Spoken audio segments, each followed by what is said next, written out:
Oh, thank you very much. It gives me great pleasure to be here again in Abu Dhabi for attending the investment forum, and this forum is actually very, very good for our country.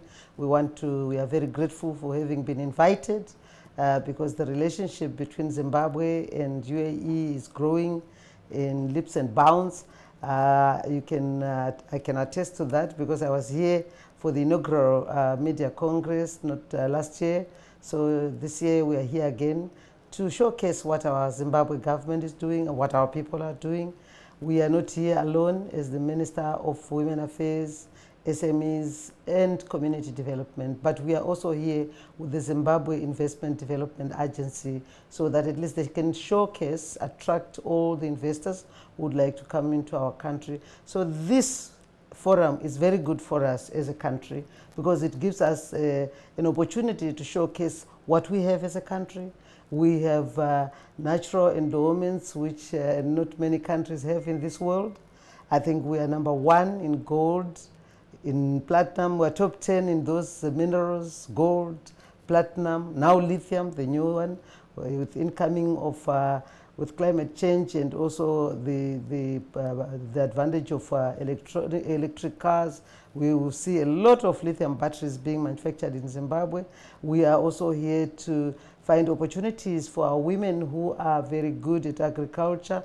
We just finished commemorating the rural women in Zimbabwe as a day which was designated by the United Nations. And I must tell you, our women are doing a lot, especially when it comes to agriculture, manufacturing. We also have women who are in mining, women who are in also all sorts of key sectors in our country. So this one is a very good opportunity. From the ministry where I lead, our main mandate is to make sure that we promote medium, small and micro enterprises so that they may grow. We support them through a number of interventions. We do support them through funding, and government has put aside some funds to promote especially the informal women's sector in our rural areas. We also have a women's bank, which needs partners and which needs to grow so that because they have the license, which is a very good thing.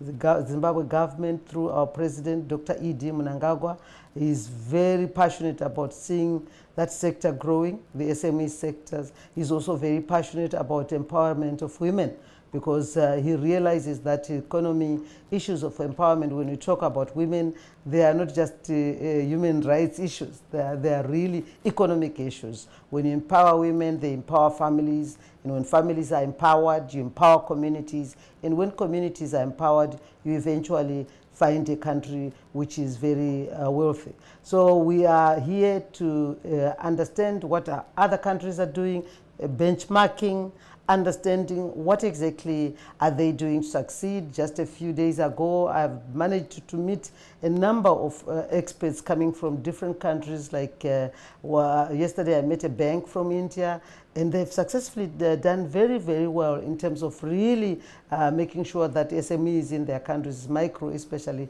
they all have come up and the economy is ticking. And we know that India now is becoming the 5th largest economy in the world. So that really is what we're looking at to support the SMEs, because at the moment the SMEs in our country is bringing in 70% of GDP. And that tells you the importance of SMEs, entrepreneurship. This is what we're learning from here. And I must tell you, we're not leaving any stone unturned in terms of understanding what is that we can do as a country to make sure that our SMEs grow. We all know that most corporate companies today, they all started as SMEs.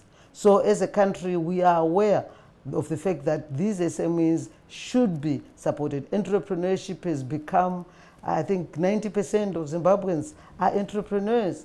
So the importance of this International Investment Forum cannot be overemphasized, and we are very, very grateful to UNICTAD for organizing such a wonderful. Yesterday, the other thing which really was of great importance to me as a member of parliament, I've been a member of parliament for more than 15 years, 5 of those as a backbencher, and the 10 I've been in the executive as a minister of government.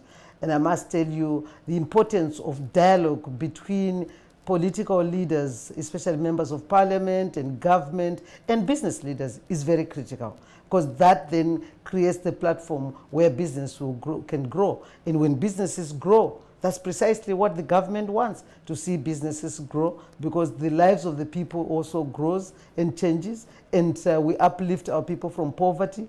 And so that dialogue is very, very critical and important, so that we walk the talk, we sing from the same hymn book. That's what this investment is very, very key to what we're doing in my country. We are very grateful to our two leaders who have really taken up the relationships between our two countries to a certain level. It started off, I was here for the Dubai 2020 Expo, and we saw how the UAE took Zimbabwe and put it right in the center of that expo, where we were showcasing it may be tourism, mining, agriculture, all those opportunities in our country. And you're aware that we do have our Zimbabwe embassy right here in Abu Dhabi. And because of the deepening of relationships and the more work which is happening between Zimbabwe and UAE, we've also found it important to open a consulate in in Dubai. So that gives an opportunity for every investor who is interested in coming to Zimbabwe. We have already a number of UAE investors in our country. We do have quite a lot of agricultural produce which is already being produced in Zimbabwe and being consumed in this country. And we look forward to even produce more, because we are gifted in terms of our climate, in terms of our soils, which are very fertile. Our agriculture is very strong. And what we need more opportunities to give to our women. If Dubai, UAE, for example, needs lettuce, our women can produce lettuce throughout the whole year, because the climate is good and the soils are good and they work hard with their hands. So that, by so doing, if they can produce what UAE can offtake, that means our women are getting even stronger and stronger, and they will eventually grow to be big business women. So the advantages are a lot. I know we are also bringing a lot of our minerals. We're looking at diamonds, at gold, which are God-given to Zimbabwe, and we are very grateful. Despite the illegal sanctions which are imposed on our country by the Western world, we have actually had friends, and UAE has become actually the second biggest trading partner for our country. So we look up to increased cooperation between our countries, increased partnerships with banks, especially coming from also women. I was talking to a number of women UAE members of parliament, and I really enjoyed listening to them, the work they are doing, making sure that everything what they do is inclusive, and gender equality is part of the most important cog of any social sphere of any society. And I've seen in this country a lot of work is being done to make sure that women are empowered, women who are entrepreneurs are supported through funding, through training. So we want to continue working with UAE, and we are very grateful for the invitations to these international forums. They give us an opportunity to continue showcasing what this Zimbabwe, it's maybe a little small country with about 15 million people, but it's endowed with a lot of minerals, and the people are very educated and skilled, and they just need a little bit of support in terms of funding so that they can grow to be big corporate companies. Otherwise, we are happy to be here, and we'll always be grateful for this kind of invitations. For UN to have organized this investment forum, it's a wonderful thing, and we know there's a lot which is coming out of UN in terms of empowerment, in terms of making sure that, especially that key sector of women, and I keep emphasizing it because it's really, in Zimbabwe, 52% of our population are women, and so there's no leader who will leave 52% behind. So we are continuously working hard. We also want to promote women to be in the decision-making positions. We want to make sure that our women in Zimbabwe cannot continue as job seekers, but want them to be job creators.